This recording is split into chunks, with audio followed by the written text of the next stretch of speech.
Mauro Zijlstra opsi pecahkan masalah Timnas Indonesia. Timnas Indonesia kini memiliki alternatif baru untuk mengatasi masalah di lini depan. Mauro Zijlstra merupakan pemain diaspora Indonesia yang kini berlaga di Belanda bersama Volendam U21. Teranyar, Mauro Zijlstra mengaku tengah mengurus proses naturalisasi bersama PSSI.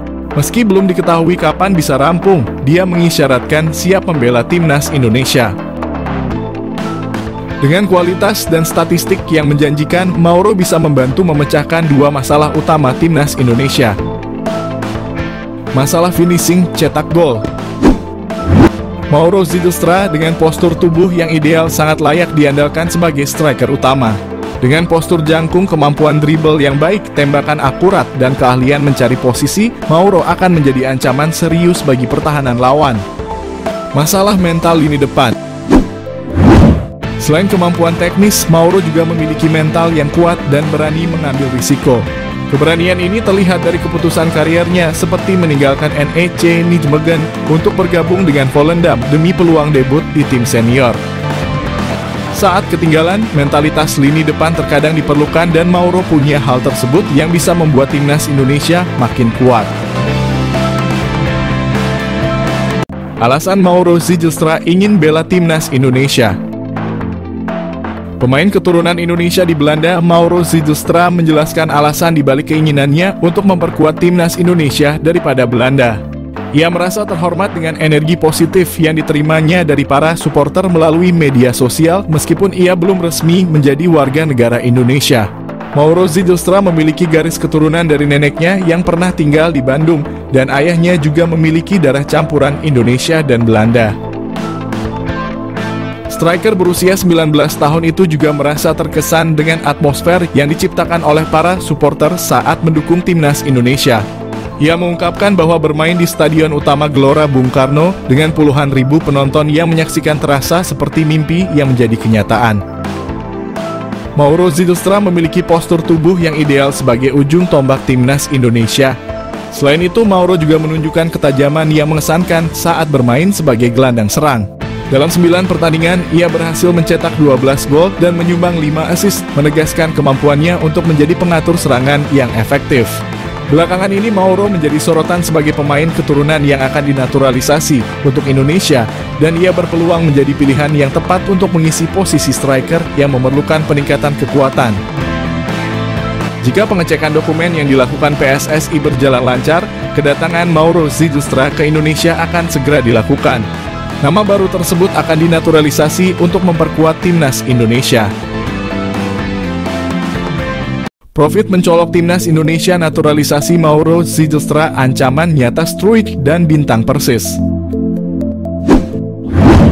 Nama Mauro Zijlstra mencuat menjadi satu di antara opsi bomber yang layak dipertimbangkan untuk Timnas Indonesia. Bukan tanpa sebab, mengingat Mauro Zijlstra sudah terang-terangan menyatakan ketertarikannya membela Timnas Indonesia. Kode ketertarikan Mauro Zijlstra memperkuat Timnas Indonesia pernah diungkap oleh podcast pesepak bola Indonesia, Yusa Nugraha, melalui kanal YouTube-nya. Meski begitu, Mauro Zijlstra tak menampik jika dirinya ingin mematangkan diri dulu berkarier di klub profesional senior baru membuka asa membela Timnas Indonesia. Namun tak menutup kemungkinan jika performanya melejit dalam beberapa tahun ke depan, ia tak akan berpikir ulang untuk menyatakan kesiapannya membela Timnas Indonesia. Mengingat sejauh ini secara performa Rafael Struijk dan bintang Persis Solo, Ramadan Sananta masih angin-anginan di lini depan Garuda.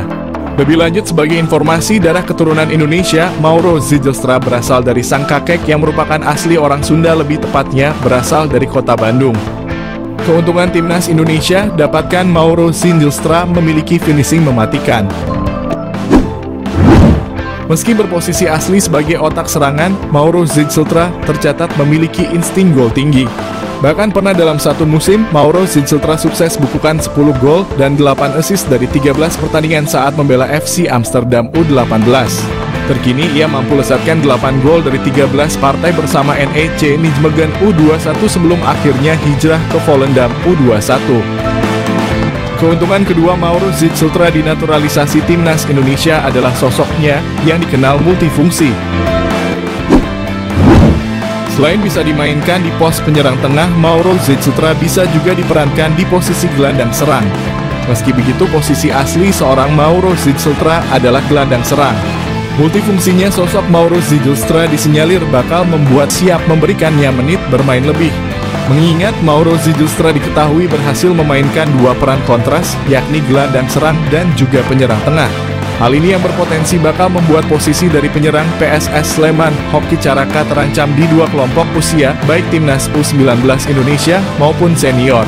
Selain itu, bomber Persis Solo Ramadan Sananta yang bertipikal goal getter juga berpotensi tersingkir jika tak mampu meningkatkan performa ketika diberi kesempatan turun.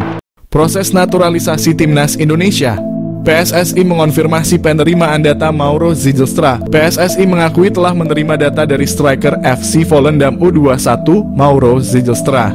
Namun PSSI masih mempelajari dan belum akan menaturalisasi.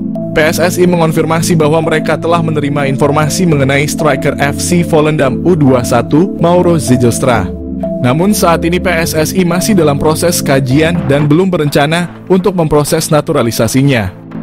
Selain itu, PSSI juga terus mendorong naturalisasi untuk pemain lain. Jayden Oosterwolde, bidikan naturalisasi timnas Indonesia. Saine Patinama kalah mewah. Jayden Oosterwolde, pemain Belanda yang memiliki peluang dinaturalisasi timnas Indonesia. Timnas Indonesia dikenal kerap melakukan tradisi naturalisasi bagi pemain asing yang memiliki keturunan tanah air. Kini nampaknya timnas Indonesia kepergok menaruh bidikan kepada pemain klub besar Liga Turki, Fenerbahce yang bernama Jayden Oosterwolde. Diketahui Jayden Oosterwolde memiliki keturunan Indonesia dan Suriname yang bertempat tinggal di Belanda saat ini. Pemain jangkung ini memiliki statistik gacor yang sesuai dengan kriteria pemain timnas Indonesia. Berposisi sebagai bek kiri, saat ini Jayden sedang bermain untuk Fenerbahce FC dan turut menyumbang 1 gol. Ia juga pernah bermain di Liga Eropa dan UECL Qualifiers. Jayden Oosterwolde dikenal sebagai pemain serba bisa. Selain sebagai bek kiri, ia dapat menempatkan diri sebagai bek tengah dan gelandang kiri. Selain itu, usianya yang muda bisa memberikan peluang emas bagi timnas Indonesia karena mampu bermain jangka panjang. Jayden juga pernah merumput di klub besar asal Eropa yakni Belanda, Italia, Turki dan menjajal klub Twente FC dan Parma Calcio 1913. Bersama Parma Calcio, ia berhasil membukukan 1 gol dan 8 gol di Twente FC. Hal tersebut auto membuat Saine Patinama kalah pamor, karena selama ini Saine belum pernah merumput di klub sebesar Eropa. Catatan kariernya tersebut layak menjadi pertimbangan timnas Indonesia untuk bisa menaturalisasi Jayden Oosterwolde. Diketahui pemain kelahiran Zwolle ini mengawali kariernya dengan bergabung dengan klub lokal, ZAC. Kemudian ia memilih untuk hijrah ke Akademi FC Twente. Selama di klubnya tersebut, Jayden terus menunjukkan potensi cemerlang yang membuatnya memilih untuk menaikkan kontrak profesional selama 3 tahun dengan FC Twente. Ia berhasil ditempatkan di tim utama dan mencatatkan 26 pertandingan. Performanya yang ciamik membuat klub asal Italia, Parma, melirik dan merekrutnya. Mampu bermain gacor di Serie B, akhirnya Jayden Oosterwolde dipinang permanen oleh Parma Calcio dan menjadi andalan tim tersebut. Berlanjut, klub asal Turki, Fenerbahce, jatuh hati dan merekrutnya. Mengenal Jayden Oosterwolde, pesepak bola Belanda keturunan Indonesia. Jayden Oosterwolde, pesepak bola profesional yang bermain sebagai bek kiri di klub sepak bola Turki, Fenerbahce. Oosterwolde keturunan Indonesia Belanda. Kabarnya, ia diajak memperkuat timnas Indonesia.